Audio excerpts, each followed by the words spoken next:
It's so hot and I'm sweating from everywhere. Fresh podcast, though. Hi, everybody. Welcome to Better Than Never.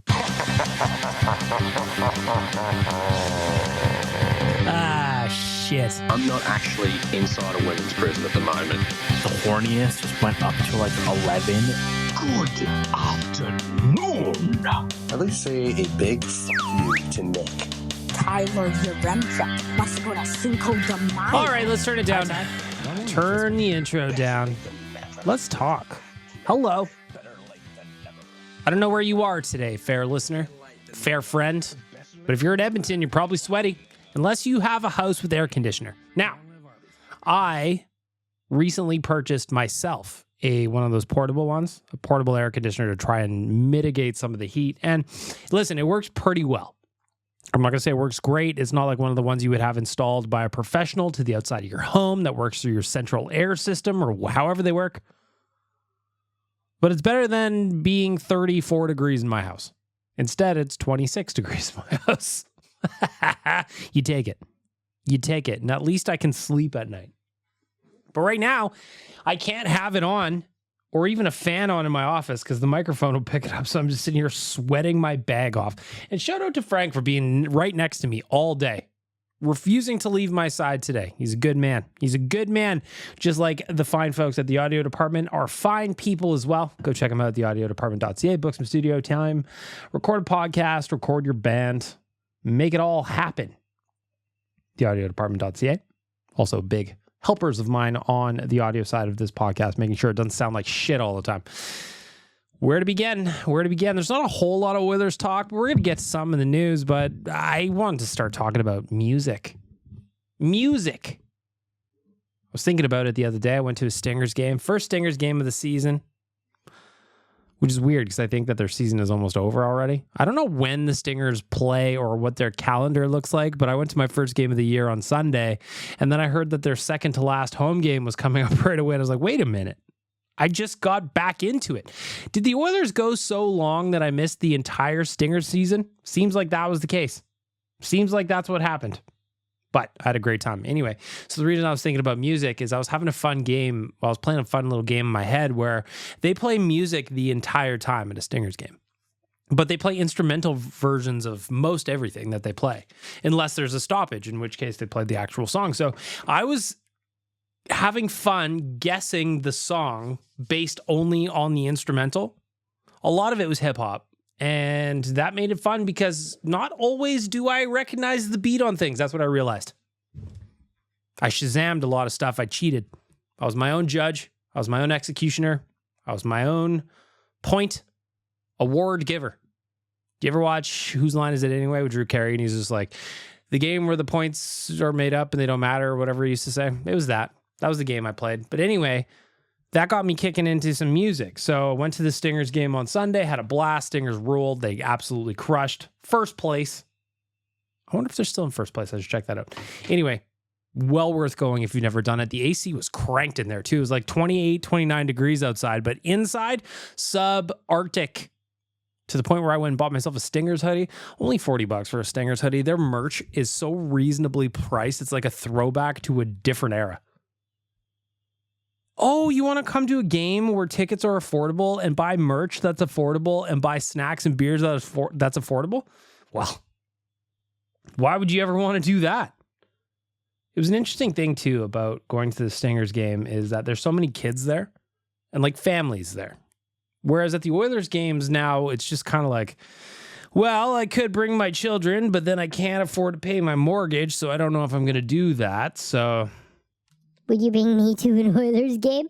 I'm not your child, but you're raising me like one. Quaz, I don't know that I want to spend that much money on bringing you to a Oilers game, especially since you could, in theory, just get in for free as a credentialed member of the media. I am a media member. I even get to vote in the awards. I had Evan Bouchard ranked as the 5th best defenseman on my Norris ballot, but I confessed after the season was over that he should have been higher. That's all true, by the way. Quads did say that. Back to music, though. I was thinking about the tunes at the Stingers game. I was playing the game in my head. And then when I get home, I look on Netflix. I see that there's a new documentary loaded about Nickelback, and it's the band you love to hate. So I watched it, and I'm not a huge Nickelback fan, never have been a huge Nickelback fan, but I've absolutely enjoyed plenty of their songs. They have a bunch of songs that are absolute smashers. And as I'm watching this documentary, it was kind of like part of it was just, you know, the history of the band and all that kind of stuff. And then there was the second part where it's just, it's talking about some of the hate they got and how some people just can't stand that band. And they walk through how they were the original meme in music before memes were kind of a thing that we all shared and talked about. And it's true because I remember I grew up, I was in high school when that How You Remind Me song came out, and you would hear it every 15 minutes, it felt like. And then they showed a statistic where every 3 minutes, something like this. Again, I was watched it a handful of days ago. But every 3 minutes or something like that, a Nickelback song was played on radio in the US during that kind of How You Remind Me era. Absolutely bananas. But anyway, I loved it. I like Nickelback. I would love to go to a Nickelback show. I've never seen them in concert. I only know I know the hits. I assume they play most of the hits in their show, so that means I would have a good time. They can play a couple of deep cuts too if you want. That's when I'll go get a beer. That's when I'll go to the washroom. But it is interesting that a band that, as I'm Googling right now, sold 50 million albums worldwide is so hated by some people. And then in the TikTok era, what was interesting, at least for me, was seeing Nickelback kind of have a resurgence, but like, hey man, they're fun. They're good. You have Connor McDavid saying they're his favorite band. Nickelback is his favorite band. He's not saying it ironically because he plays in Edmonton. I think he legitimately enjoys them. I'm happy for them. Hannah, Alberta, one of the biggest bands in the world, one that sold the most records of any Canadian band ever. I don't know if that to be true. I just made that entire thing up. My point here is I really liked it. That documentary, if you haven't watched on Netflix yet, it made me like Nickelback more than I did before. I think that was kind of the point. And I also made me not understand the people that hate them so much because they're small town Albertans, just like me. Just like me. Except that guy that they took from three doors down is their drummer now. He admitted he doesn't feel like he's in on the jokes. He's not from small town Alberta. But anyway, shout out to Nickelback. And then I saw, because I watched Nickelback, my TV, smart TV these days.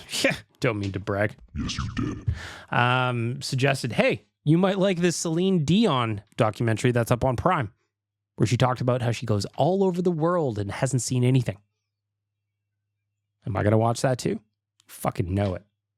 I can name even fewer songs by Celine Dion than I can by Nickelback. But I'm excited about that. I love music documentaries. It's something that I cannot be as a musician. And I love the way they craft things, I guess. Going back to the Nickelback one, they're like, well, which other rock band has made BJ songs as we do? And I'm like, what? Really? And then they just kind of played some of their songs that are way hornier than I thought they were. And I go, huh. With some of the lyrics up on the screen, I go, huh. All right, Chad Kroger. I see why you're a perpetual bachelor. You know what else I did? Man, you know how I know I'm getting old? I'll tell you. Things that make me happy now that have no business making me as happy as they do. I bought myself a Yeti water bottle. The thing was $40 on Amazon. And this motherfucker keeps my water cold all day long. And I was even doing tests. So I drive my whip, my Peyton Manning, the Bronco outside is black. It is a black Bronco. And with temperatures like this, I'm always kind of curious about how some of these things work. So I left this baby in the car all day while I was at work the other day. Came out after, 5-6 hours at Nation HQ. Ice cubes still in there, boy. Come on, $40 and I still got cubes in there when it's 9,000 degrees in my whip. Fantastic. I love when a purchase comes together the way this does. I love how excited I got about it, even though there was no business being so excited about a water bottle. But you know what? At 39 years old, I feel like that's what happens. You lose your joie de vivre about the small things, and you get yourself a water bottle that lasts all day. Listen to that. It's got a little turny lid. Ice cold as water. Gotta stay hydrated, people. Nobody wants kidney stones. I had them when I was like 24. Don't want them again. Drinking way more water than I probably need to. Peeing every 4 minutes. You're welcome for the overshare. I'm also excited. Big Brother starts this weekend. I think on Saturday or Sunday. Probably Sunday, makes sense. But Big Brother starts again. The American version. The Canadian one was great. If you don't watch the Canadian Big Brother, you should. It's fantastic. Arguably better than the US one because there's more chaos. But I'm excited about the American one. That means we're gonna have something to talk about on real life. Though we never run out of topics. Really, we found out about Farmer Chalmers. I've got my pepper plant outside. Jalapenos. I'm gonna be jarring them bitches up. Come on. Getting back to the music thing, though, I'm very excited about this because I got another original Better Late Than Never. Man, I can't even say it in my own podcast. I got an original Better Late Than Never song in from Danger Suede. This one is called Crying in the Voicemail. And I haven't heard it yet. So I just want to do a first take reaction on this, just like I'm hearing it for the first time, just like you are. So this one from Danger Suede is called Crying in the Voicemail. It's another week on Better Late Than Never. It's another week of Nick crying in the voicemail, throwing temper tantrums. He is a baby, so small and frail. Does he need a bottle? Does he need to be burped? Does he need a diaper change? Cause why God is he such a little baby? Why God is he always crying? Will someone please give him shaken baby syndrome? Come on, man. Shaken baby syndrome. I think I need to hear that again. 1 sec. It's another week on Better Late Than Never. It's another week of Nick crying in the voicemail, throwing temper tantrums. He is a baby, so small and frail. Does he need a bottle? Does he need to be burped? Does he need a diaper change? Cause why God is he such a little baby? Why God is he always crying? Will someone please give him shaken baby syndrome? This is just like... Won't somebody give him shaken baby syndrome? Don't do that. Never shake a baby unless it's crying. Oh, come on. Of course, the guy with no kids can say that and laugh. But if you're listening to this and you have children, you probably don't find it as funny as I do. Although Nick, you've got a kid. You're a dad. Shaken baby syndrome. Let's get to the news. The news is brought to you by Star Mechanical, one of Edmonton's biggest locally owned and operated plumbing and heating businesses. They've been working within the community for over 20 years. Many of the homes built here in Edmonton over the last 2 decades have had their plumbing and heating systems installed by Star Mechanical. Visit starmechanical.ca. They've got 24/7 emergency services, and they can help you keep your home running smoothly. Looking at the news, like I said, there's not a whole lot going on. Right now, the thing is with the Oilers in Oilers land, development camp is on. That means we're getting our first look at Matt Savoie here on home turf as a member of the Edmonton Oilers organization. Did a reaction episode to the Ryan McLeod, Matt Savoie trade last week. If you haven't heard it, go check it out. But I'm still pumped on the trade. But that doesn't mean I'm not going to miss Ryan McLeod. Ryan McLeod was a good Oiler. He was a strong Oiler. He was a homegrown Oiler, he was a 40th overall pick at the NHL draft. It took him some time, all kinds of wheels. Kid can fly out there. And I'm going to miss the way he was a human breakout. There were times, if ever, the Oilers struggled on the breakout, moving the puck out of their own zone. There were times where Ryan McLeod just picked it up and wheeled it out on his own. That's what he did. That's what he was great at. And I know there was times where we all got frustrated that he would play along the perimeter, but man, when he was on his game, he was very effective, and I'm going to miss him. But Matt Savoie, he's our new friend. He's the new hotness. He's the shiny new toy. And when it comes to Matt Savoie, he gave a quote to the Hockey News about a year ago saying that Ryan Nugent-Hopkins, he did some workouts with him in the summer, and that Nuge became his hockey hero. Well, now, Matt Savoie, you are so close to being able to play with Ryan Nugent-Hopkins on a full-time basis. And like you, He's also my hockey hero. The other news that everybody wants to talk about was Leon Draisaitl's agent gave an interview last week about his client to German outlet Eis Hockey News. Hang on, I'll get Satan to do it. Ice hockey news. It's ice hockey, but spelled E-I-S hockey. Not ice hockey, it's ice hockey. Yuri Poner is Draisaitl's agent, and I quote, "I'm very confident that there will be an agreement with Edmonton in the end that both sides will be happy with." That's all I needed to hear.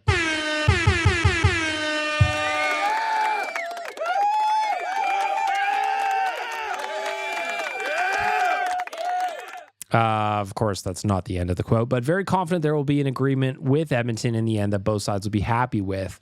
We have our ideas, but the ball is ultimately in Edmonton's court. For the last handful of years, he's been making $8.5 million. And when it comes to that, Poner suggests that is more than due when it comes to his next contract. And I quote, "I can remember the shitstorm Peter Chiarelli had to endure when he gave Leon that contract for $8.5 million a year." He said, then adding, "Draisaitl's been playing at least 30% below his value for 3 years, but that's not a complaint.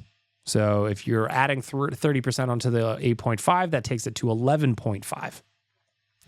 Draisaitl's camp has felt he's been worth around $11 million, a number that honestly might even be low. Frank Saravalli, my boy from Daily Faceoff, reported back in June that Draisaitl's camp and the Oilers had begun the contract negotiations and predicted it's going to land somewhere around $14 million per year. Rumors or not, Edmonton trading Draisaitl don't, rumors, founded or not, of trading Draisaitl don't appear to be a concern for his agent, and I quote, "There will always be rumors until Leon signs. There are 2 important points. Number 1, what would a club be willing to give up for a short-term deal? Leon would then be a free agent again, and the club would lose far too much. And second, what would Connor McDavid do a year later when his contract expires and Edmonton has already given up his best friend?" When Jeff Jackson was asked about this just before free agency, he says, "I think it's critically important the general manager is in place before we get into the meat of that discussion, because I'm sure Leon and his reps want to know what the vision is, who the GM is, and all that sorts of things. It's a big move, and it's a commitment from Leon. I think, obviously, he knows me and the way I operate. I think we'll have a very good general manager in place. I'm assuming they're going to want to wait and know who that is before we get into it. Most importantly, though, the quote that everybody cares about and the quote that I care about most is, I'm very confident there will be an agreement with Edmonton at the end that both sides will be happy with." That is from Yuri Poner. Does that make you happy? Makes me happy. It does. And listen, if he gets $14 million, you go, oh man, there's a lot of money, an extra $4.5 million per year on his existing contract. How are they going to afford it? Afford it. Well, how they're going to afford it is they're going to have to get creative. They're going to have to figure it out. They're going to have to find ways to add players around them that are complementary. That's why a guy like Ryan McLeod getting traded for prospect as highly touted as Matt Savoie, who's just starting his ELC, becomes incredibly important. Because soon the cap is going to shoot up. Soon that whole pandemic thing, remember that? You all stay in your house. We all learn to bake sourdough bread. Soon that is going to be paid off by the players, and the salary cap's going to shoot up here. So I'm not exactly worried about it in terms of how they're going to fit everybody in and how they're going to make the team work. What I am concerned about is getting Leon's name on a dotted line ASAP Rocky. If August is the target, make it so. We're already at July 10th. We are going to snap, and it will be October. So let's get him signed in August. Why not? Before training camp, let's have a news release in August when nothing generally happens that Leon Draisaitl has signed a new contract. Do it for me, not just for my fandom, but also for the website. I'm very selfish. In other contract news, the Oilers signed Raphael Lavoie to a 1-year, is it an extension or a 1-year contract? It's an extension, right? Because he's an RFA. Either way. He signed a new 1-year deal, and $225,000 of that is guaranteed. You play in the AHL, you still make just under $250,000. That's pretty good. Everybody's happy with that, no? I wonder how close Raphael Lavoie will get to making the roster this year. The Oilers are going to be up against the cap. We all know it. They're in their Stanley Cup window. They are going to spend. They are currently $354,000 over the cap per Puckpedia. RIP cap friendly. So they're going to be close. So does that mean a guy like Raphael Lavoie, who does have to clear waivers, has a chance to stick on the roster? Maybe. Maybe. I'd like to think so. Zayden, thoughts? Listen. Raphael Lavoie is a tall drink of water. He's very French. He's got long flowing hair. Got in a fight last week. Not last season. What's not to like about the kid? Scored a bunch of goals at the AHL level. Either you give him a chance to shine up with the show or you trade him. That's how it goes. That's what Satan thinks. Satan was our GM. That's how it would go. Who is going to be the GM, by the way? Like, why can't it just be Jeff Jackson? Who are the candidates? The only name we've really heard is Stan Bowman. Unless I haven't been paying attention, I feel like I pay pretty close attention. I don't want Stan Bowman. We did this last week on the Righteous Sack beating. Nobody wants that noise. Nobody wants to hear it. Nobody needs to hear it. Got it? But who are the other candidates? Like when Ken Holland came to town, when Ken Holland came into Edmonton, before that, there was rumors of like Bill Zito. He went to Florida and he just won the Stanley Cup against us. I didn't want to bring that up. Then there was the guy from, what's his name? Golden Knights. He was their AGM and then got bumped up when George McPhee went to Poho. You know what I mean. I'm going to Google it. It's going to bother me. Vegas general manager. What's that guy's name? I can picture him. Kelly McCrimmon. There was talk about him potentially being a candidate for the Oilers GM, but this time it seems like we haven't really heard any names. Who are the names? Give them to me. If you follow Trina's Oil on Twitter, she, he, they, whoever's running Trina's Oil, could be anybody. I have my suspicions that he's got a radio show called Oilers Now, but you didn't hear it from me, allegedly, in my opinion. That's always been the rumor. If it is, it's funny. I don't know if I believe it. I don't believe it. Can't be true. But if you do follow that account, Keith Gretzky is apparently in the mix. But we don't really have any names. We don't have any candidates. Who are they? Jeff Jackson, just name yourself GM. Oh, man. Frank just farted in here? Dude, that is... Wow. Wow. What were you eating? It smells like there is a shit in this room. I'm looking around and there's not. He's sleeping beside me. It's crop dusting me. It's hot. It's humid. And now it smells like fart in here. And it's bad news. If you want the news from my house, as we're reading the news on the podcast, it stinks like Frank dropped a shit in my mouth. He didn't. I'm looking for it. But I swear I can taste it. It's bad. Say, like, Satan doesn't have much for sense of smell these days. You know, over the last couple thousand years, I've smelled all kinds of death, and I've just come to immune to it. But what Frank just did there is downright insulting to all of us. I don't know how Quads is going to handle it, but I can tell you that Satan doesn't like it. Satan's eyes are watering, and that's not just because it's hot out here. Satan's very, very good with the heat, but this is something else, Frank. Come on, man. What was I even talking about? GM candidates? Who cares? Who are they, though? How long do we have to wait if we're going to get some Leon Draisaitl contract negotiations started here? Like, for real, for real. Yuri Poner says they want to get a deal done. I want to get a deal done. Jeff Jackson wants to get a deal done. Who be the GM, though? He's going to have the easiest job of all time. I'm sure Jeff Jackson's done most of the legwork. He just has to hand over the papers, right?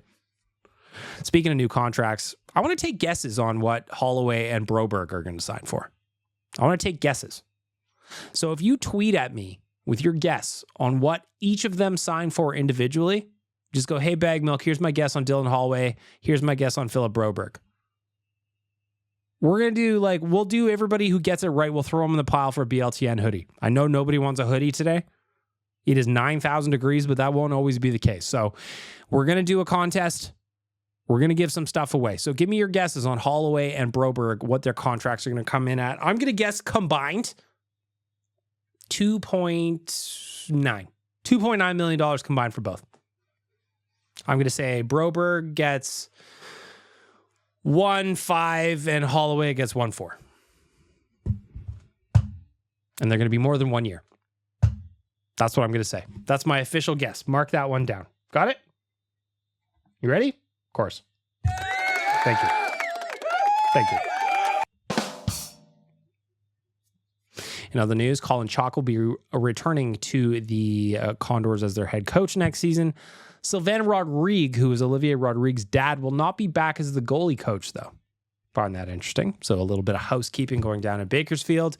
Today, ESPN released their way too early power rankings, and the Oilers were second on the list behind only the Florida Panthers. Kind of felt to me like ESPN just took the order by which teams were eliminated and put that as the order for their power rankings because the Dallas Stars were number 3. But who knows? It's a way too early power ranking. The thing I wanted to get to, though, is I just like seeing that people have the Oilers in favor of literally everything or anything. It doesn't matter if it's a power ranking in early July. That means literally nothing because no team is complete yet, probably. Does not matter. As I mentioned, the Oilers are $354,000 over the cap, courtesy of Puckpedia, RIP Cap Friendly. They got to get under there somehow.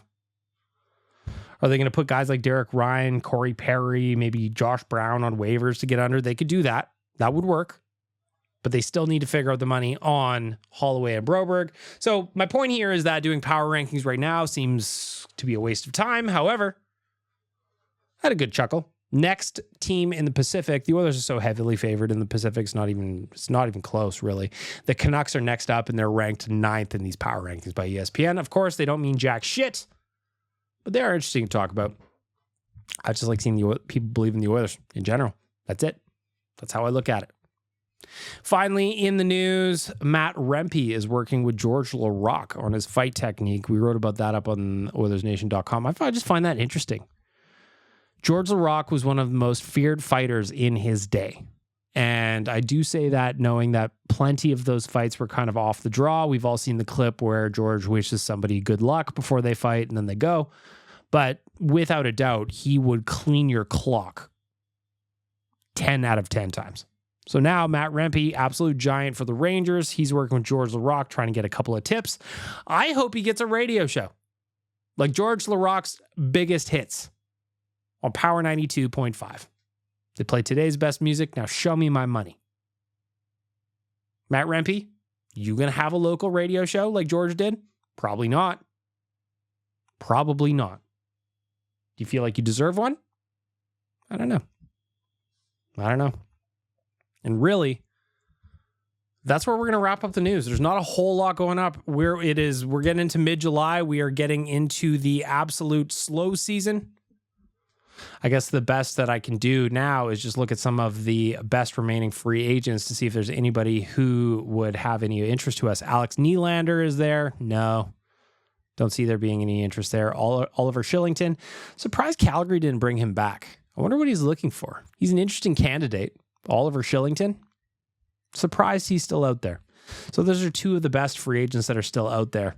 I probably have more upside than some of the remaining ones, like Kyle Okposo. I know you just won a Stanley Cup, but like you're not the Kyle Okposo from 5-6 years ago, right? Anyway, are the Oilers done? No, I think there's a trade afoot. Who it's going to be remains to be seen. But when they do, we'll do a reaction episode of whatever that trade is.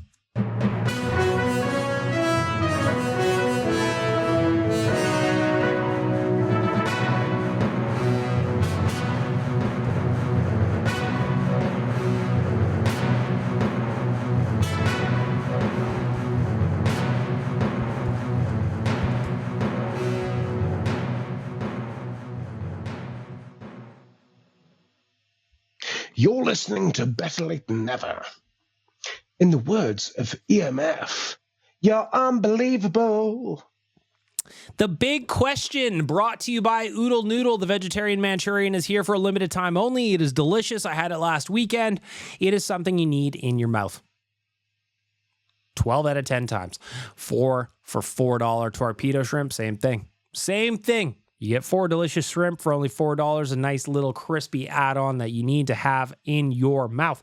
Next up, buy one, get one free on Uber Eats or DoorDash. You want a Kung Pao, Hot Box, Singapura? Come on. You want all of that. Make it a meal anytime for $6.99 in store. That includes 2 spring rolls or a green onion cake, and you also get a drink from our friends at Oodle Noodle. Today's question is interesting to me because, as I mentioned off the jump, it is heat wave time in Edmonton. It is 30 degrees here, well, 34 degrees here in the capital city.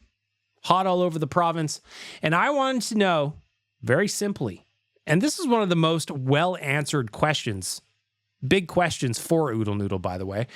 And I ask, would you rather have a week where it's minus 30 or a week where it's plus 30?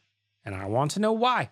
So let's get to some of your answers because they're all funny. Stephen Ellis, my guy from dailyfaceoff.com, he says plus 30 because I like swimming. Swimming in minus 30 isn't as much fun. And I said, well, listen, I've heard the polar plunge is quite exhilarating, Stephen. Brad Slater, he's from 1440. He says minus 30 because that means the Oilers are playing. Avery from Avery Sports Show, Sports Illustrated, the hockey news. You know Avery. He says plus 30. Yeah, it's hot, but you don't need a jacket. Need to worry about frostbite or icy roads. So he just thinks of all the annoyances of winter driving, winter living, and he goes, nope, you take it. Captain Felton says plus 30 degrees with longer days. Minus 30, you're basically stuck indoors and in the dark. Fat Dad. Everybody loves Fat Dad. Fat Dad says the answer today is minus 30 is way better than any of this shit. Ask me again in January, though, and I'll probably give you a different answer. Matt Coulter says, I think of the Gob song Soda. Do you know the song? Do you know the chorus? You should. I want to jump in a lake. Sun shining down on the beach in the summer. There's no song about polar dips. There are no songs about polar dips. Spiced Oil says, as a top floor apartment dweller, I yearn for the minus 30 days. 2 ACs all day are struggling to keep up with this plus 30 heat. TJ says, so I'm an American. I thought you were talking about plus minus and was very confused on why you'd even ask this. But plus 30 is the right answer for what you're asking here. Listen, for my American friends, you know I love you. But you're the only country that uses Fahrenheit.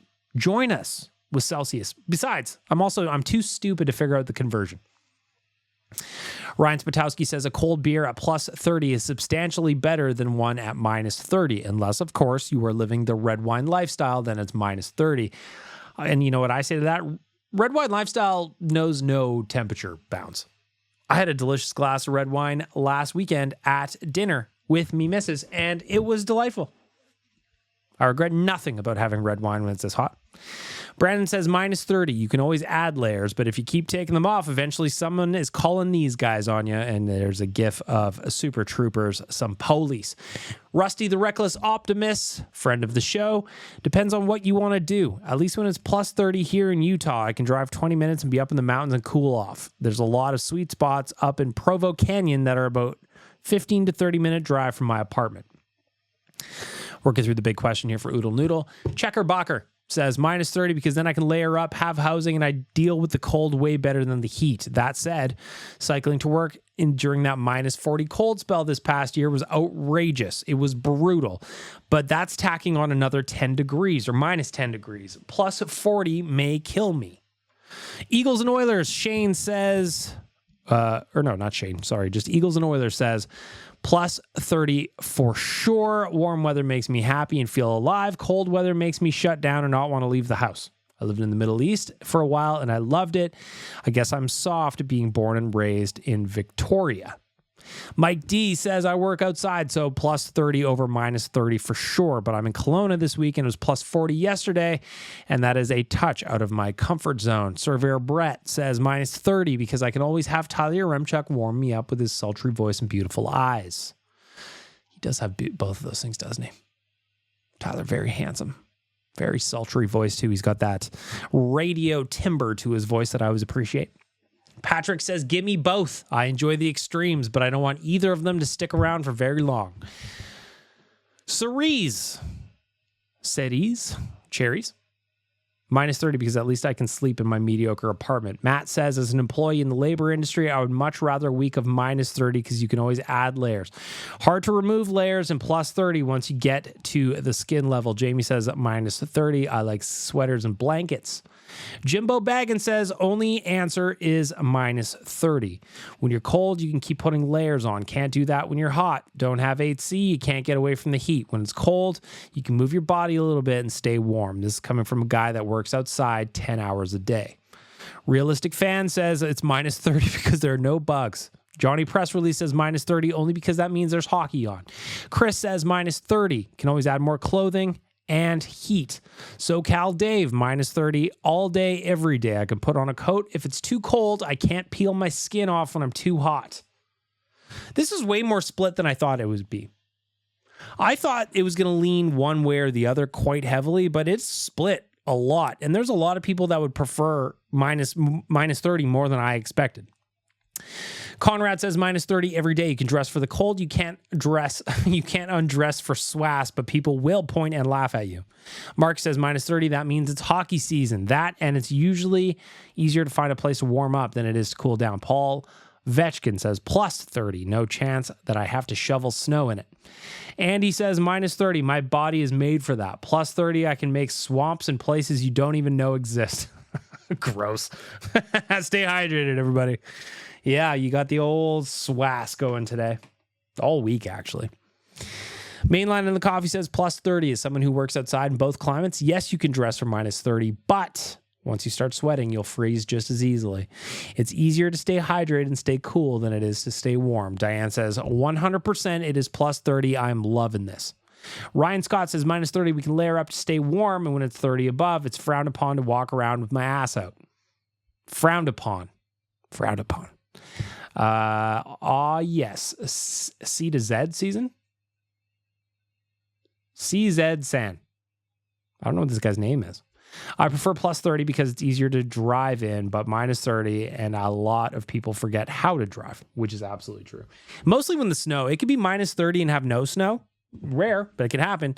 People drive fine. But I do understand the point. Snow makes things tricky. Ari says both temperatures are fine if you're used to them. Ari, that is a cop-out. I says, tricky question, but probably minus 30 because there's no mosquitoes and hockey is on. Broby Fan 2025 says minus 30, please and thanks. Patrick says minus 30 can always layer up. Plus 30 is just brutal. JD says plus 30 because you got way more to do. Espinadian says, if I was still living in Edmonton, I would say plus 30. But here in Spain, when it's hot, it's fucking hot. Give me minus 30 all day and twice a day on Sundays. Bubba says minus 30. Not everyone has AC in their home, but everyone has a furnace. It's way more comfortable. Tyler Doust says plus 30. You can still golf and drink beers at that temp.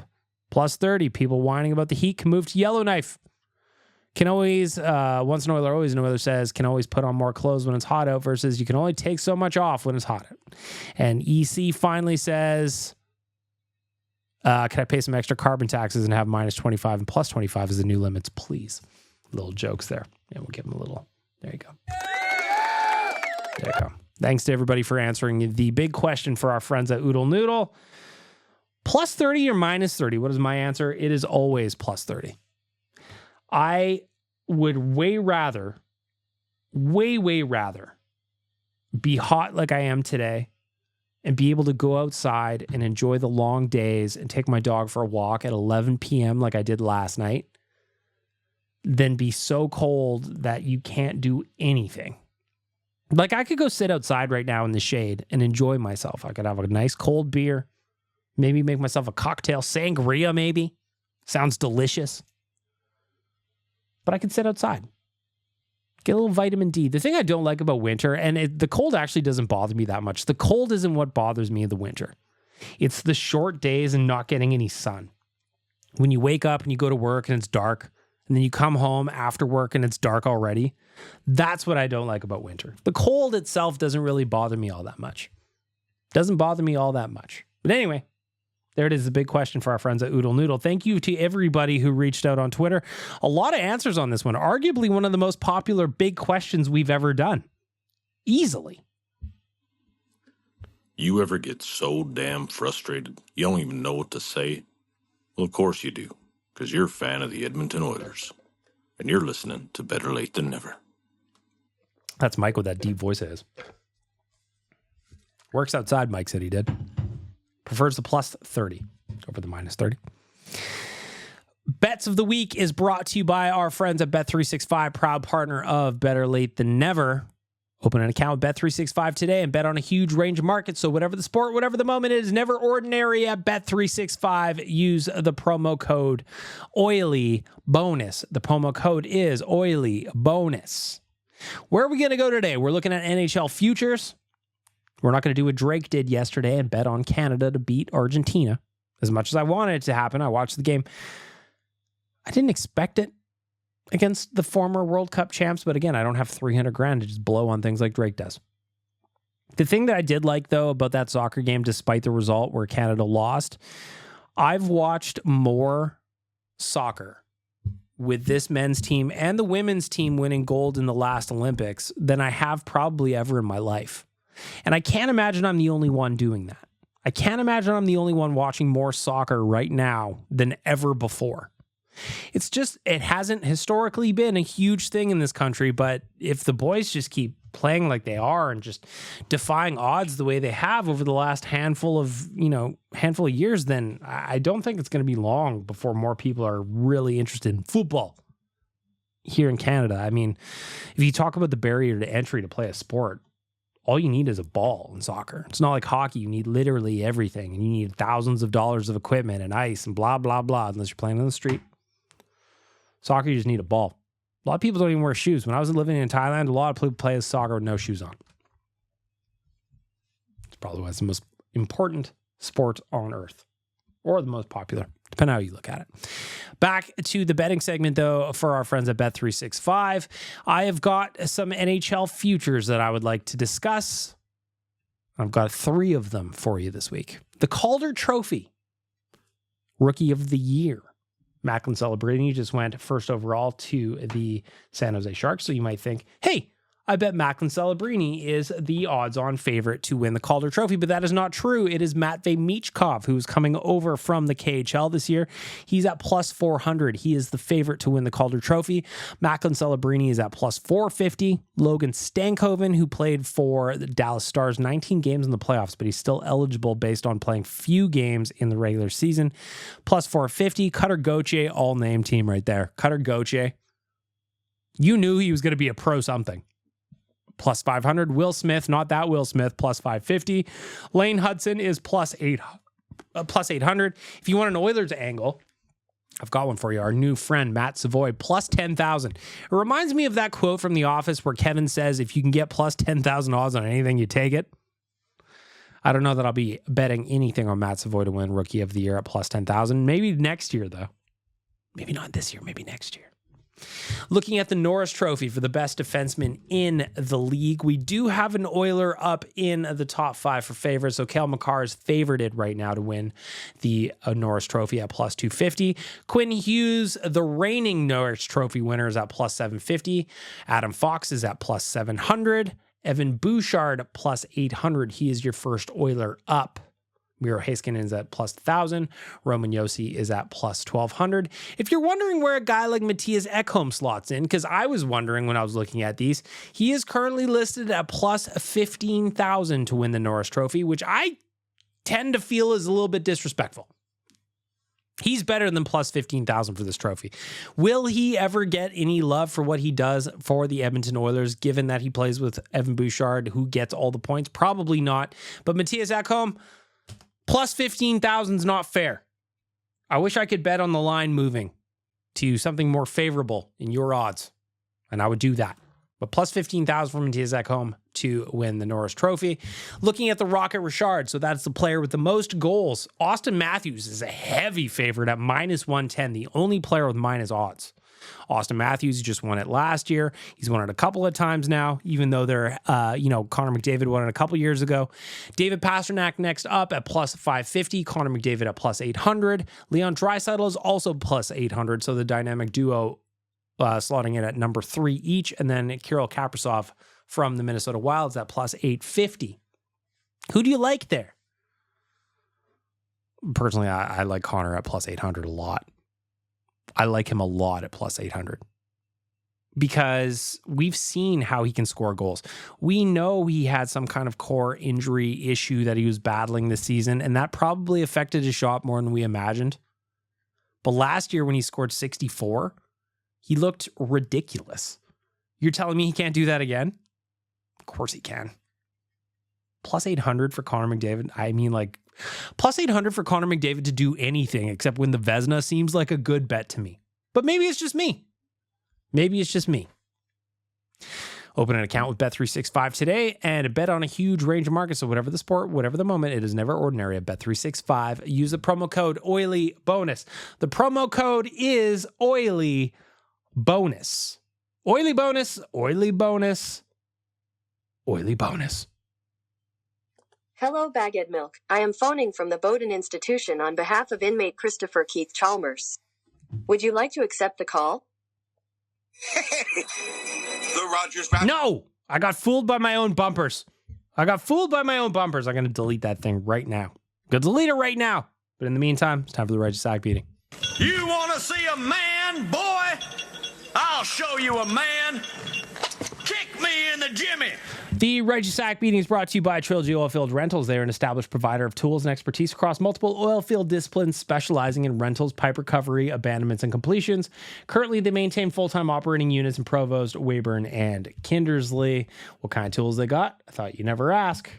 Rental tools, fishing tools, coiling tools, drilling tools, mills and bits, completion tools, any tools for any job. TrilogyRentals.ca. I don't have anything bothering me this week. So how am I going to do a Righteous Sack beating if nothing's bothering me? Well, the good news is I've got 2 guest Righteous Sack beatings. This week, the first one comes in from Blowfish. What do you got, Blowfish? Hey, BM. Got a Righteous Sack beating for you. A little bit of love for Dukes. Or not Dukes, I guess. I don't know, whichever. Anyway. Wagyu beef being better than Alberta beef. Now, I have had both. Obviously, I live in Alberta, but I've been to Australia on a deployment a couple times. Perth, Melbourne, Brisbane. Stayed in Ipswich for about a week. Difference in prep. Red Seal chef in Calgary when I first got here in 2016 was like going to heaven. Pretty much drag a fork through it. Juicy as hell. Delicious steak. Expensive, but good. The Wagyu beef prepared by the ship's cooks. So sounds lovely. Not ideally prepared. It was good, but nothing has touched that steak from Calgary. I gotta say, a good steak, especially during Stampede, has got to be the best. It's the best I've had in the world. And I've done the entire Pacific region. Anyway, that's it. Go Oilers. I'll let you take. I don't even remember what Dukes said. Dukes, not Dukes. Dukes, not Dukes. I don't even remember what he said. Something about Aussie beef being better than Canadian beef, I would imagine. That sounds like something you would probably say, isn't it?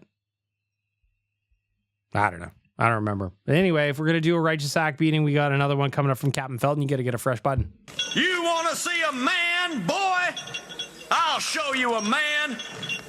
Kick me in the jimmy. Good Captain, what's annoying you this week, sir? Hey, BM, as you know, I live in Vancouver inside enemy territory, and I expect some chirping and banter back and forth with Canucks fans.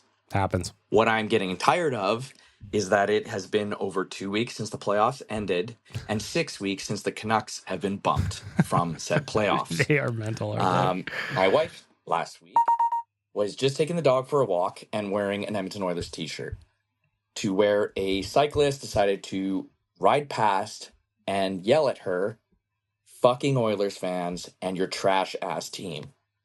Like, nobody asked you, dickweed. Can't we not just enjoy a walk? This is just getting ridiculous. I'm tired of them. They can seriously piss right off. Anyways, that's my rant. Thanks. Bye. It reminds me of that thing where it's the meme that goes, what is it from? It's from Mad Men, I think. It's the I don't think about you at all meme. That's what it's like to be an Oilers fans right now. And it's like Canucks fans, it's Flames fans. They'll be like, yeah, but the Oilers didn't win. And be like, I don't think about you literally ever. Not once. But yet here we are living rent-free. And Captain Felton's lovely wife, who I've met, is walking the dog, who I've met, and getting chirped for wearing an Oilers t-shirt is ridiculous.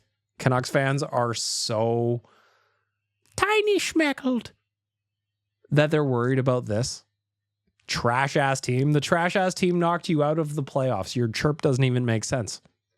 That's my favorite part about those, is when they try to chirp and it doesn't even really make sense. They kind of owned themselves in that one specifically. Trash ass team. Get out of here. I mean, that trash ass team knocked your shit team out of the playoffs. So enjoy that. And also enjoy when PDO comes back down to earth this season.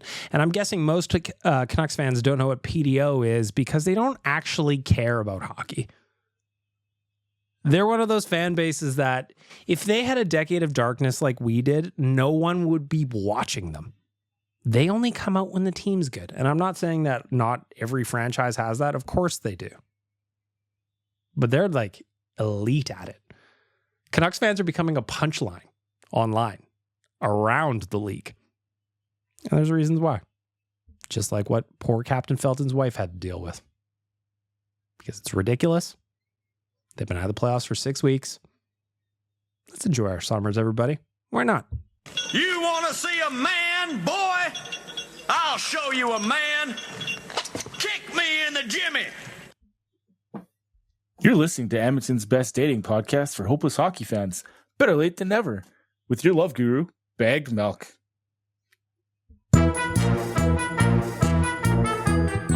It is time for the voicemail. Time for the voicemail. Time for the voicemail. It is time for the voicemail. The voicemail brought to you by the 7th annual Oilersnation Open. Get your tickets. Submit your team right now at nationgear.ca. Submit a team of 4, or if you just want to play solo, we'll put you on a mosaic team.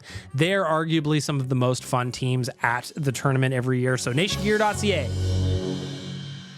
Don't have a whole lot of voicemails this week, but we will get through them with passion. The first one comes in from Ben. Ben, what do you got to say?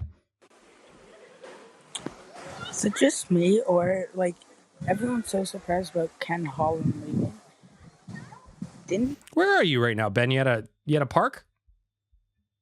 You at a park?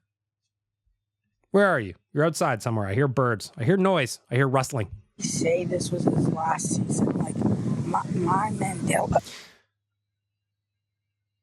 I'm going to let this play through. Ben, I want to hear your point on Ken Holland. But the noise, I got to think about the people listening to the podcast. So if you're recording and you are in a wind tunnel, does not sound good in my headphones, won't sound good in people's cars, and won't sound good in other people's headphones. But Ben, we're going to try and get through it. We'll see how we do. The fact is that he said he was leaving. I was not surprised by this at all. Also, were people actually surprised he was leaving? I knew he was leaving. I didn't think he would be back at all. I didn't think he'd be back at all. But were people surprised? I don't know. Ben, what do you got to say? Please don't hire Stan Bowman. That I agree with. I've been thinking about that, and I'm okay. All right, you're a little bit noisy. Again, if you're recording outside, that one you listen back to make sure that I can actually hear what you're saying and not just like... Next voicemail, anonymous caller. Who be you? You know, with all this free agency talk, I listened to last week's podcast, and you said something that I wanted to ask you about. So go ahead. I don't remember the decade of darkness, and I grew up on Draisaitl and McDavid, basically. So did Darcy Hordichuk really sign that extra year because he believed in the team? And, you know, like, what was that? What were those free agency periods like as an Oilers fan? It wasn't Darcy Hordichuk. It was Eric Belanger that signed the extra year because he believed. Well, at least that's what he said anyway. Yeah, so Eric Belanger on July 1st, he was coming off a solid year. I don't remember where exactly. Give me a second here. I'll do the whole story. So he was coming off a solid year in Arizona. He had 82 games played. He had 40 points, was 13 goals, 27 assists, and he came to Edmonton and he signed a contract with the Oilers because he believed. But in his first year with the Oilers, he had 4 goals and 12 assists for 16 points. And he signed the extra year because he said he believed in what the Oilers were doing. The next year, he didn't even have a goal. So those free agency days back then were painful because we were just so hopeful. Like if you think back to the early Taylor Hall days, like early Nuge days, so like 2010, 2011, 2012, and they got Yakupov. We all thought that the Oilers were just a couple of pieces away from really making a go of things. They got their first overall picks. They got some skill in the lineup. We thought that if they got some defender or some veteran players around those kids, that it would be what was needed to take the next step. But what happened is you can't just sign veterans. They have to be good veterans. They can't be veterans that had one good year and then expect that they turn into something they're not. And there was a lot of that in those days. So when I think of the Eric Belanger one, we had so many memes before they were memes about the Eric Belanger triangle where offense went to disappear. That was a joke at Oilers Nation for 3 years at that time. And again, if you ask Wanye, you ask Jay, or you ask Rick, or any of us old timers about those days, they were filled with hope. Free agency was always filled with hope. We knew we weren't going to get the best free agents, but we were hopeful that the ones we did get were going to be the ones that made the difference. They were going to be those veteran players that we needed. So that Eric Belanger free agency day specifically, I remember being pumped. Went out to my friend's cabin, had a big party at the lake that night, and the Oilers had just signed Ben Eager, Darcy Hordichuk, and Eric Belanger, and we were like, "Phew! How good was that free agency day?" Oilers got some toughness. They got a defensive center who's got a little bit of offense. We're fucking rolling now, boys. We are rolling now. But were we? No. They were awful again. They were just as bad all of those years as they were before. It wasn't until they actually started getting skilled veterans in the Connor McDavid and Leon Draisaitl area that things started to turn around. You know? But to answer the question, a lot of those free agency days were just, we thought they were great, and they all turned out to be not. But hope will never die. Hope will never die. That's what being an Oilers fan is all about, and man, did we embody that in those days. This one comes in from Jeff Skinner's Pinky. I'm guessing this is Nate, who was once Vinny Desharnais' Pinky, if you know what I'm saying. Oh my God, Jeff motherfucking Jackson! Oh my God, he had one of the best free agencies in Oilers franchise history, and then he trades Ryan McLeod and Ty Tullio. Who the fuck is Ty Tullio? That guy's a fucking bum, never gonna play a game.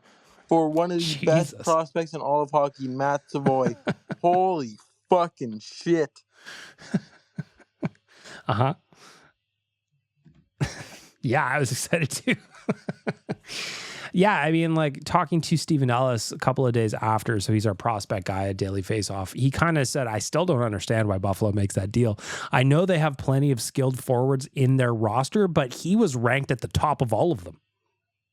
What don't we know? That's where my, conspiracy brain goes. What don't we know? Because none of it makes sense, damn it. Not one thing about it makes sense. Listen, Satan loves Matt Savoie. I've been watching this kid for years, saw what he did in the Dub, saw what he did in Moose Jaw. Edmonton is going to love him when he gets his chance, but you're going to have to be patient. It's not happening this year. I doubt he gets more than a handful of games. So settle down, Oilers fans. There's a reason he's plus 10,000 in the Bet365 odds. Come on, Satan knows hockey. Satan knows puck. Next up, another anonymous caller. Who be you? Vacation update. I'm still overseas in my home country of India. Spending time with my friends and my family. I want to know all the food you're eating, Ari. If I was over in India, and I've never been and I've always wanted to go, I think that I would eat so much street food in India that's the bulk of my trip would just be like finding good smelling shit to eat, even if I don't know what it is. I love Indian food, and I'm so jealous you're over there because I bet you can get amazing meals for next to nothing compared to what we pay for it here in Canada. Back to you, Ari. Like it's been a dream coming back here. It's been a while since I last saw them, so that's awesome. I love it. Oh yeah, if anyone's planning on an international vacation, come to Goa, India. Like, not to sound biased or anything, but we have like the best beaches. We've got the best seafood, a really, really great culture. Like, you won't regret coming here. It's like the California of India, basically. Like, everyone comes here in the summer. A really, really good nightlife, if you're into that. Like, I'm really into great people. I'm into everything you're saying so far. Too. The girls here are really good, too. I'll tell you that for free. Hey, girl. Guaranteed. You'll spend more time with them than the 5 minutes that Nick will spend talking to women on the golf course when he's groundskeeping. Hey-o! I'm not sure if that qualifies as a good game or anything, but maybe that's the best he can do. I hope Edmonton is good, by the way, Bag Milk. It's been really quiet, I've noticed, since the finals loss. In a good way, because like I was expecting a lot more outrage and sadness or something like that. No, man, we're not Vancouver. Oilers fans have the ability to compartmentalize their sadness and push it deep down inside without having to flip cop cars over. You know? Like I said, handful of arrests, drunk in public, drunk and disorderly after that, no problem. You take that all day when you got 40,000 people downtown. Who's next? Prinal Miker? Surely I'm saying this wrong. Who be you? Hi, Bag Milk. I Hello. wanted to call in since it's summertime, and it sounds like you don't always get a whole lot of voicemails come summer, so I figured what better... That is true. Where is everybody? Where is everybody? Just because we're not talking a whole lot of hockey? You want to talk about Big Brother? You want to talk about the Nickelback documentary? I got Prinal Miker. Who are you? Thank you for calling, though. I'm going to rewind you. I'm going to start over from the beginning. Give you the respect you deserve, sir. Hi, Bag Milk. Hello. I wanted to call in since it's summertime, and it sounds like you don't always get a whole lot of voicemails come summer, so I figured These are true. what better time to start than now? Yes. But anyways, after listening to some of your ideas for the summer of Bag Milk on, I believe it was Nation Real Life. And anyways, sounds like you're looking at potentially trying emergency rations, or here in the States, or at least in the military, they call them MREs, or meal ready to eat. I believe in Canada, they call them IMPs, or individual meal packs. Yeah. But anyway, if you're interested, I can send you a YouTube channel I really like to watch of a guy who, like, he'll try and sample MREs, essentially. And he's tried MREs from the late 1800s to present day. So Ew. if that's something you're interested in, just say so, and I'll send you the link to his YouTube channel as soon as, well, if you listen to this, of course, but I'll send it to you if you're interested. I am interested. Yeah. Send me that. I want to see it. I don't want to see him try an MRE from the 1800s. I feel like that is past due, even though they have a shelf life of forever.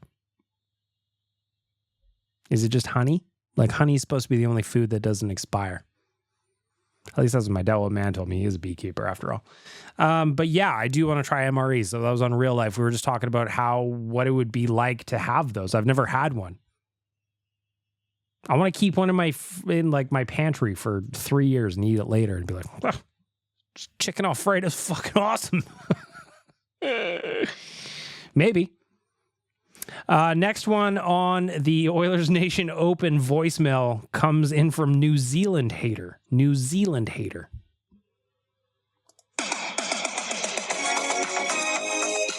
You know, I can't play Rick Astley. You have a minute of voicemail there. Was it all Rick Astley? I can't play that or I get flagged on YouTube and on Apple. Stop it. Blowfish, you're up. Hey, BM. What Just up? finished listening to Real Life. You said something interests me. Go ahead. Want to try fishing? I live in Cold Lake, and I have a boat. Feel free to come up. I will take you out on the... It's not that I want to try fishing. I love fishing. So on Real Life, I don't remember exactly what we were talking about, but Waz posted on his Instagram. Waz is on vacation right now. That he was just fishing. He was just doing catch and release, and man, it got me hankering for some fishing. I got a brand new pole, Blowfish, a brand new fishing pole that I've yet to use. It's just sitting there. It's staring at me in the face. I love fishing. I love it. When I was little, my old man used to take me. We used to have a lake lot on Slave Lake, Greater Slave Lake. And a big part of my childhood was just going to our lake and fishing, whether we were just trolling or off the dock or off the beach or whatever. I love it. So Blowfish, if I'm ever up in Cold Lake, I will come on your boat and go fishing with you. Like, not the next 2 weeks. I'm busy with the Cold Lake Air Show, and if you try to get a hotel during that time, it's not going to happen anyway because they're all full. But how big is that I air would show? Relish the opportunity to go fishing with or without you, honestly. But yeah, I think it'd be cool. Anyway, go Oilers. Blowfish sent me a picture also of just him fishing. So he's already gone fishing. And I'm jealous. I want to go fishing. I might call my dad. See, the next time he's going fishing, I'd go with my dad. We haven't gone fishing together forever, probably a decade or more. More than, for sure. Man, love fishing. Anonymous caller, who be you? A couple days ago, I was trying to think back to when I started like engaging in Oilers Nation, like podcasts and like Oilers Nation social media, like when I first started following. And I remember the first time I ever watched like an Oilers Nation thing would have been after one of the games, the Beatcast. Yeah. With Bag Milk. Mm-hmm. Those were the absolute best. I loved watching the Beatcast. I know you probably didn't like eating the beets, Bag Milk, but I didn't. We enjoyed watching it for sure. Don't get me wrong, After Dark is good, but it's nothing like the Beatcast. So, bring back the Beatcast. A lot of people ask me to bring back the Beatcast, and essentially what happened is we're not going to compete with After Dark with a competing post-game show, but I did 2 Beatcasts this past season. And it was when the Oilers were about 2-9-1. I think I did one, and then I don't remember what the second one I did was. But I do vow to bring back the Beatcast for some special games. I promise I'm going to. I do miss doing it sometimes just because it was fun just to do like a POV style of kind of what's in my house and what Frank's doing. And we would play catch with him, and we would just talk about the Oilers game. And of course I would eat the beets that I hated, or you guys would raise money for the Edmonton Humane Society, and I would eat stuff on request, provided that you'd made a donation to the Edmonton Humane Society. So I'm going to do it again. I'm going to do it again. I promise you I will. I promise you I will. Beatcasts were fun. I did them for about 5 or 6 years, and I did hundreds and hundreds of them. So yeah, I do miss it sometimes for sure. Maybe I'll just do a Beatcast for no reason. We'll just do no reason Beatcast every now and then. I'll jump on live on Instagram. We'll just have a chat. I used to do that a lot more too. If you want me to do that, just hit me up and let me know. Ben, you're up. Okay, pretty good signing so far. See, Ben, now I can hear you. Now I think you're in your room with the fish tank. This is manageable to me as not a wind tunnel. Like the Arvidsson deal, lots of good stuff like that. The Perry deal I don't like though. I didn't really like the Perry deal either. I feel like 1.15 for Perry plus the signing or plus the performance bonuses that he's got attached. He's made so much money in his career, and he's 39 years old. I'm 39 years old too. In life, that is not old, but in professional sports, you basically are dead. Why couldn't they have gotten league min on a guy who's made $100 million? I don't get it. Back to you, Ben. Like, it's fine. He's good in the locker room, I guess. But as Tyler said on Owen every day, it pushes down like Lavoie and guys like that from like getting a spot. I mean, who knows? Maybe he'll be an AHLer, but I don't really think so. I also really love the Savoie signing. I helped coach under 15 AAA because I'm not that good at hockey. I don't remember exactly how it happened, but the head coach, his name's Jeff Giacobo, he coached Savoie, which is, I think, pretty cool. That is cool. Yeah, so I've always liked Savoie, and I'm really happy he's coming back to Edmonton.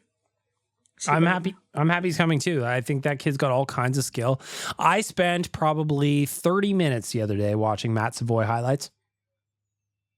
Now, what he does in junior is not going to necessarily translate to the NHL level, but it's hard to ignore the skill he's got. It's hard to ignore the hands it's got. It's hard to ignore the way he can make plays. The Oilers need more of that on their depth chart. Shout out to Matt Savoie. You are going to be a local favorite. I promise you that, my friend. Just keep playing hard, keep progressing, keep working hard down in Bakersfield this year. Captain Felton, you're up on the Oilers Nation Open voicemail. Well, obviously, we've had some time to let the dust settle.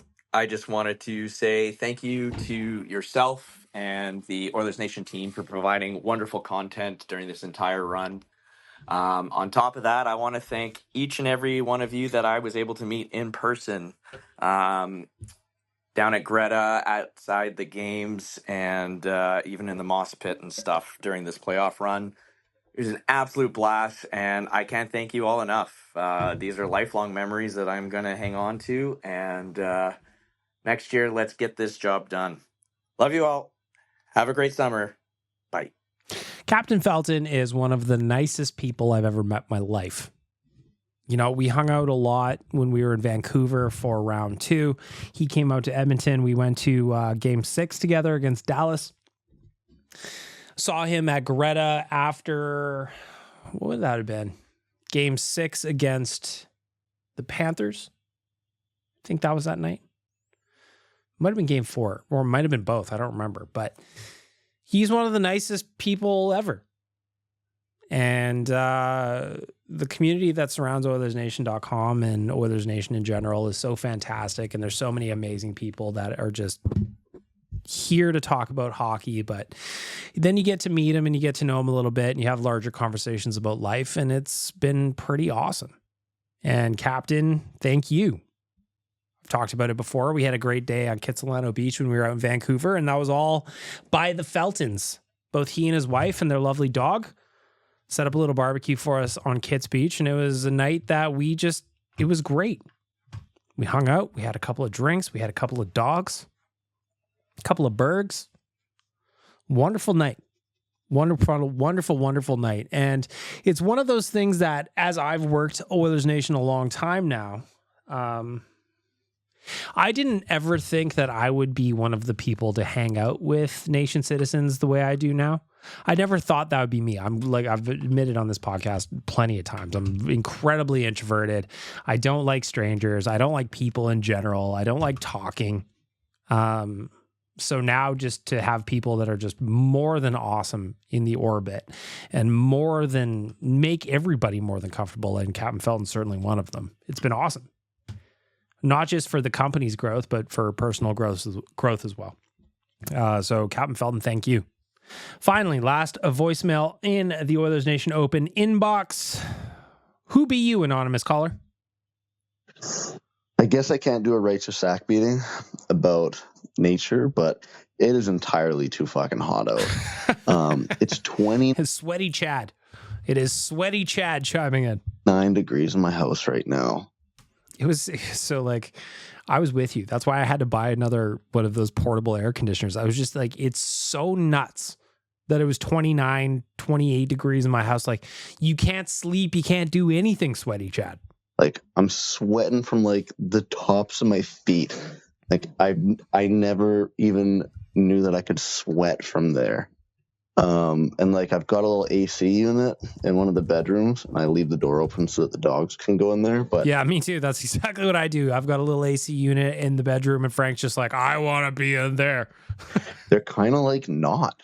Like, they're just hanging out in the living room. It's like, dude, go hang out where it's cold. Like, part of me is like, should I lock them in there for their own good? Sometimes I feel like you have to do that, right? Like, Frank always wants to go outside. and he wants to play. Like, he wants to go. Frank is a very, despite being 6.5 now, which still bums me out. My little guy's already 6. He wants to go outside. He wants to run. And sometimes I have to be like, no, this is for your own good, man. You will run yourself into exhaustion or like heat stroke or something. So maybe you do have to lock the dogs in there. We do it because we love them. Back to you, Sweaty Chad. Yeah, I'm not digging this. And I don't get how people choose to go to like Arizona where it's even hotter than this. Like, this actually makes me like nauseous. Like, I'm kind of nauseous from the heat. Anyway, changing lanes here. After what happened a couple weeks ago, I would have thought I'd still be like bummed out, and I am. But I'm honestly so excited for next season. These moves are fucking huge. I don't understand why this guy doesn't want to be our GM. Yeah, I agree. Like, you're crushing it right now. Like, BGM, please, man. This guy's a killer. Anyways, hope y'all are staying cool as you can. I hope everybody's staying cool as well, because it is sweaty. Make sure to stay hydrated. Nobody wants kidney stones, but that's how we're going to wrap up the voicemail. The 7th annual Oilers Nation Open is coming up on August 30th at Millwoods Golf Club. We're going to raise some money for Gregor's grads. It is going to be a fantastic day on the course. Submit your team, nationgear.ca. Or if you're at nationgear.ca, beautify your life. Get yourself a Better Late Than Never hoodie. More merch is coming too, by the way. We're workshopping a couple of things. They look sick. And there you have it. Fresh podcast for you. I thought we were going to be doing 2 episodes a week, with the voicemail episode being an entire episode on its own. But this week we only had 11 voicemails. Where are all of you? I miss you. This podcast only works because of you. This podcast only works because of you. I want to say thank you for those of you who are contributing. Thank you, Dangerous Wade, for the original music. And we're going to go out for this week's episode with another listen to Crying in the Voicemail. Nick, I didn't hear from you this week, but I expect to hear from you next week. It's another week on Better Late Than Never. It's another week of Nick crying in the voicemail, throwing temper tantrums. He is a baby, so small and frail. Does he need a bottle? Does he need to be burped? Does he need a diaper change? Cause why God is he such a little baby? Why God is he always crying? Will someone please give him shaken baby syndrome?